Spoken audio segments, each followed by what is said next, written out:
Hello दोस्तों, आज की इस कहानी में आप सभी का स्वागत है। सुहागरात कहानी भाग 2। एक क्षण को चुप की छाई रही। राजीव ने पलंग सिरहाने रखा तकिया उठाया, पलंग का घेरा काटकर दूसरी ओर पहुंचा और निशा की ओर पीठ करके लेटते हुए बोला, तुम भी थक गई होगी, सो जाओ। निशा ने भी चुपचाप उसकी ओर पीठ फेर ली और लेट गई।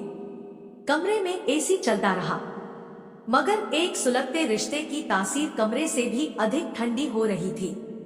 सुहाग सेज पर सजे फूल फिजा को महकाते रहे, मगर उल्फत और समर्पण का महकता रिश्ता अपनी खुशबू खो रहा था।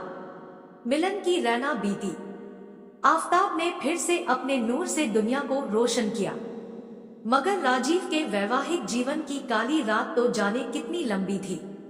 उसकी हसरतों का सूरज तो शायद हमेशा के लिए डूब चुका था। राजीव ने अपने दिल का दर्द किसी पर भी जाहिर नहीं किया, हर किसी के सामने यूं जाहिर करता मानो उसका वैवाहिक जीवन बेहद सुखद है। दिन में सबके सामने वह एक आम पति की तरह व्यवहार करता और रात में दोनों एक ही पलंग पर इस तरह सो जाते मानो ट्रेन में आमने सामने की बर्थ पर दो अनजान मुसाफिर। जाने किस्मत ने उनके लिए क्या सोच रखा था। उधर निशा का चिड़चिड़ापन बढ़ता जा रहा था। बेमन से वह घर के कामों में सास का हाथ बटाती, सबके साथ उदासीन सा व्यवहार करती। उसके अंदर की सुघड़ गृहिणी और बेहतरीन कुक मानो खो से गए थे, बस किसी तरह दिन काट रही थी। सास उसे कई बार कह चुकी थी कि राजीव को मुगली दाल मखनी और मिस्सी रोटी बहुत पसंद है, उसके लिए बना दे, मगर वह टाल देती। 6 महीने बीत गए। राजीव अपने वादे पर खरा उतरा था। उसने भूलकर भी कभी निशा के करीब आने की कोशिश नहीं की और ना ही कभी निशा को जताया कि उसे कोई शिकायत है। इसके विपरीत वह हमेशा निशा को खुश रखने की कोशिश करता।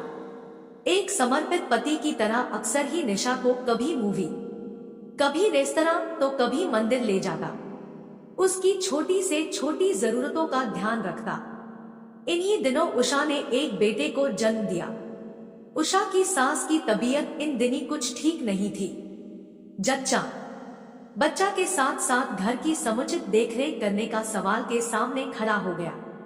इस स्थिति का जैसे ही निशा को पता चला, उसने 10 से 15 दिन उषा के घर रहकर उसकी गृहस्थी में हाथ बटाने का प्रस्ताव रखा।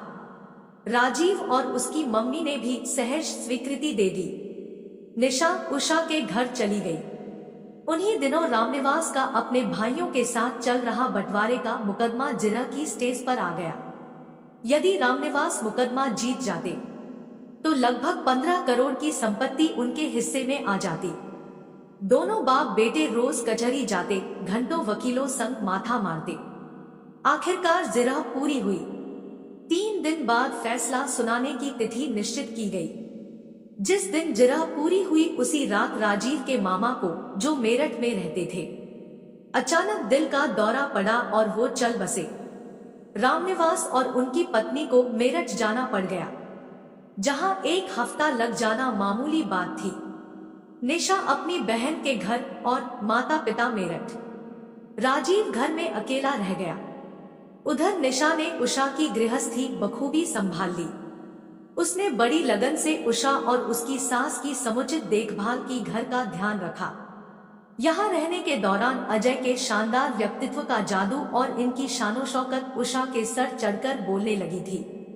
वह अक्सर अपनी ससुराल और उषा के ससुराल की तुलना किया करती, राजीव और अजय की तुलना किया करती और मन ही मन अपनी किस्मत पर कुढ़ती रहती। घर के कामों के अलावा जब भी समय मिलता वह और अजय खूब हंसी मजाक किया करते, ताश खेला करते, टीवी देखते। उसे यहाँ आए 5वां दिन था। निशा ने सबको खाना खिलाया। उषा और उसकी सास को अलग अलग आहार बना कर दिया, दवाइयां दी। सारा काम निपटाकर अपने कमरे में, जो कि उषा के बेडरूम के बगल में था, सोने चली गई। पलंग पर लेटते ही उसे नींद आ गई। थोड़ी देर बाद अचानक उसे अपने बदन पर किसी के स्पर्श का एहसास हुआ तो उसकी नींद खुल गई।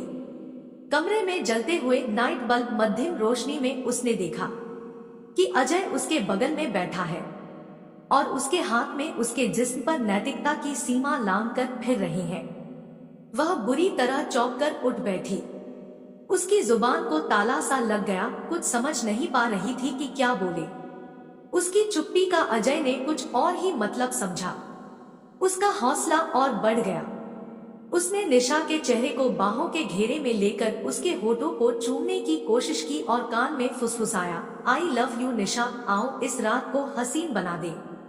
अजय के कुत्सित इरादों को भांपते ही निशा जैसे सकते की हालत से बाहर निकली। वह तड़पकर उससे परे होती हुई अजय चेहरे पर एक जोर का तमाचा लगाया और नफरत भरे स्वर में बोली, चुपचाप निकल जाओ यहाँ से। अगर मुझे उषा का ख्याल ना होता तो सारे घर के सामने आपको मार कर देती। Get out. जिल्लत और शर्म से भरकर अजय चुपचाप कमरे से बाहर निकल गया। उसके बाहर जाते ही निशा बिलक पड़ी। आज मानो वह एक छद्म दुनिया से बाहर निकली थी। अजय की जिस छवि के सम्मोहन ने उसकी सोच को जकड़ रखा था, वह आज तार तार हो गई। रोते रोते उसके जेहन पर राजीव का निष्पाप चेहरा उभरा, जो अजय जितना सुंदर भले ही ना हो मगर जिससे सच्चाई का नूर टपकता था। उसके जेहन पर राजीव से जुड़ी यादें उभरने लगी। कैसे उसने बेकसूर होते हुए भी बिना शिकायत निशा की ज्यादती सही थी। कैसे वह हर वक्त उसकी खुशियों की परवाह किया करता था। उसे याद आया कि पिछले दिनों एक शादी समारोह में अजय जहां गर्भवती उषा को अकेला छोड़कर लड़कियों के साथ चुहलबाजी, फ्लर्ट और मस्ती में डूबा था, वहीं राजीव सारे समारोह में उसके साथ साथ रहा था। राजीव के लिए तो मानो निशा के आगे दुनिया खत्म थी। बड़ी मुश्किल से सदियों की तरह लंबी वो रात गुजरी।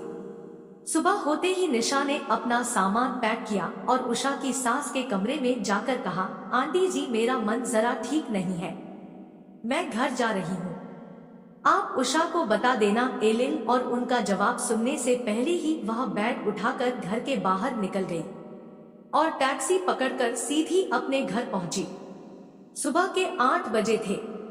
राजीव घर पर अकेला बैठा ड्राइंग रूम में टीवी देख रहा था। निशा को देखकर वह हैरान रह गया। अरे तुम तो 8 से 10 दिन बाद आने वाली थी, मेरा मन नहीं लगा वहां, इसलिए लौट आई। आपने नाश्ता कर लिया? वह अपनेपन भरे स्वर में बोली। नहीं अभी तो बस उठा हूं, आज हमारे बंटवारे के मुकदमे का फैसला आना है, 9 बजे कचहरी जाना है, वहीं से दुकान पर चला जाऊंगा। शायद आज लंच के लिए घर ना आ सकूं, बाहर ही कुछ खा लूंगा। आप तैयार हो जाइए, मैं नाश्ता बना देती हूँ। राजीव ने सहमति में सिर हिलाया, टीवी ऑफ किया और बाथरूम में घुस गया। ड्राइंग रूम में अकेली खड़ी निशा ने सारे घर पर निगाह दौड़ाई। आज घर का जर्रा जर्रा उसे अपना स्वागत करता महसूस हो रहा था। उसने एक ठंडी सांस ली और किचन में घुस गई थी। राजीव के नहा धोकर तैयार होने तक निशा ने सैंडविच और चाय बना ली और उसे सर्व कर दिया। जब तक वह नाश्ता करके उठता, निशा ने फटाफट गोभी के 2 पराठे और आम का मीठा अचार एक टिफिन में पैक कर दिया। राजीव अपना बैग लेकर घर से निकलने को हुआ तो वह फटाफट टिफिन लेकर आई और उसे थमा दिया और अधिकारपूर्ण भाव से बोली, बाहर का खाने की कोई जरूरत नहीं, यह गोभी के पराठे पैक कर दिए हैं, लंच में खा लेना। निशा के बदले बदले अंदाज राजीव को भी महसूस हो रहे थे। जरूर ये उसका वहम है, उसके मन ही मन सोचा। फिर भी मन में एक अजीब से हर्ष का अनुभव करता उसने टिफिन बैग में रखा और विदा हो गया। पीछे घर में निशा अकेली रह गई। उसने चारों ओर निगाहें दौड़ाई। गृहिणी की उपस्थिति के अभाव में घर अपेक्षानुरूप बिखरा पड़ा था।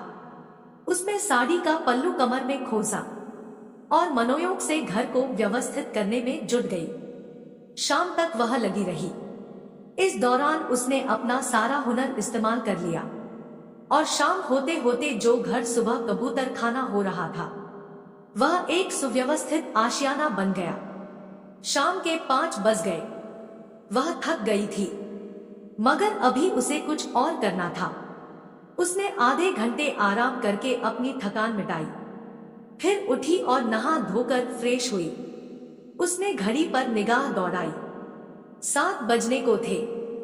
8 बजे राजीव का आना अपेक्षित था। कुछ याद करके उसके चेहरे पर एक मीठी मुस्कान तैर गई।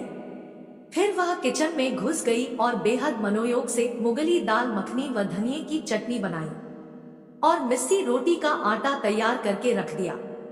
अपेक्षानुरूप 8:15 बजे राजीव घर लौटा। उसका चेहरा खुशी से दमक रहा था।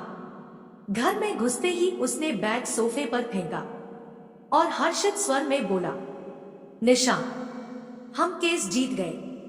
अब हमें अपना हक मिल जाएगा। हम जीत गए निशा, हम जीत गए। कहते कहते उसने घर पर चारों ओर नजर दौड़ाई। घर का कायापलट हो चुका था। उसने हैरानी से निशा की ओर देखा। निशा ने मुस्कुराकर सिर झुका लिया और मन ही मन बोली, हाँ राजीव, आप जीत गए। अब आपको आपका हक जरूर मिलेगा। आप हाथ मुंह धो लीजिए, मैं खाना लगाती हूँ। वह प्रत्यक्षतः बोली, आज इतनी बड़ी खुशी का दिन है, हम साथ खाना खाएंगे। राजीव को कानों पर विश्वास नहीं हुआ। हाँ हाँ, क्यों नहीं। वह प्रसन्नता से बोला, क्या बनाया है आज? उसने पूछा। दाल मखनी और मिस्सी रोटी। निशा मीठी मुस्कुराहट के साथ बोली, खास मेरी पसंद का खाना। राजीव हैरान होता हुआ मंत्रमुग्ध सा वॉश बेसिन की ओर मुड़ गया। वो समझ नहीं पा रहा था कि इतने बजे केस में मिली जीत की खुशी मनाए या निशा के बदले व्यवहार की डॉट। थोड़ी देर बाद दोनों ड्राइंग रूम के फर्श पर ही बैठकर एक ही थाली में डिनर कर रहे थे। खाना इतना जायकेदार बना था कि राजीव उंगलियां चाटता रह गया था। आज खाने के जायके में एक मंजे हुए कुक के हुनर के साथ साथ अपनी प्रियतमा के मनुहार का तड़का भी साथ था। अजय की आत्मा तक तृप्त हो गई। खाने के बाद निशा ने बर्तन वगैरह हटाए और फिर अजय से बड़े मनुहार भरे स्वर में बोली, मेरा आइसक्रीम खाने का बड़ा दिल कर रहा है। आप क्वालिटी बूथ से कसाटा का पैक मेरे लिए ला दोगे प्लीज? अरे इतनी सी बात, राजीव प्रसन्नता से बोला। उसके लिए यही बहुत था कि निशा ने उसे किसी काम के लिए बोला था। देखो, इस समय तो आइसक्रीम जनकपुरी मोड़ पर ही मिलेगी। आने जाने में कोई आधा घंटा लग जाएगा। तब तक तुम टीवी देखो, मैं आइसक्रीम लेकर आता हूँ। कहकर राजीव ने कार की चाबी उठाई और फ्लैट से बाहर निकल गया। यही तो निशा चाहती थी। उसके जाते ही निशा अपने कमरे में गई, अलमारी खोली और अपनी शादी का जोड़ा निकाल लिया। आज उसे फिर से दुल्हन बनना था। वह खुद का श्रृंगार करने में लग गई। आधे घंटे बाद दुल्हन के जोड़े में सजी उसने अपना रूप आईने में देखा तो अपने हुस्न के जलाल को देखकर खुद ही शर्मा गई। फिर वह उसी पोज में बेड पर बैठ गई जैसे अपनी सुहागरात के समय बैठी थी और वीरनी की तरह अपने पति की प्रतीक्षा करने लगी। उसका रोम रोम आज राजीव के प्रति समर्पण के भाव में सुलग लग रहा था। तभी उसे बाहर से राजीव की आवाज सुनाई दी, निशा, निशा। अरे भाई कहाँ हो? आवाज लगाता हुआ वह बेडरूम में आया। वहां का नजारा देखते ही थमक कर खड़ा हो गया। उसे अपनी आंखों पर विश्वास नहीं हो रहा था। उसे लगा कि वह कोई सपना देख रहा है।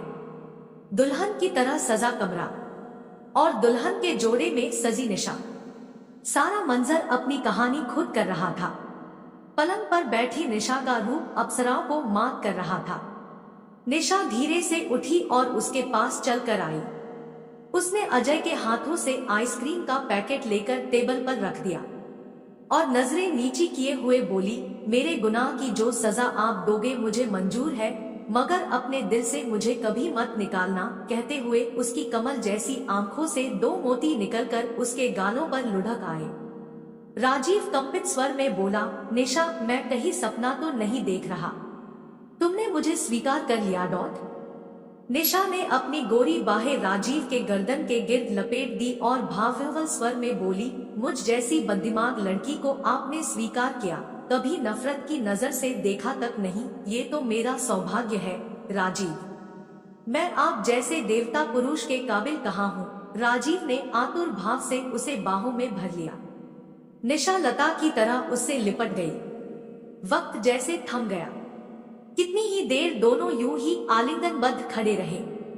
फिर निशा ने राजीव के कानों में प्यार भरे स्वप्निल स्वर के साथ कहा, उषा को बेटा हो गया, अब हम भी मम्मी पापा बनेंगे।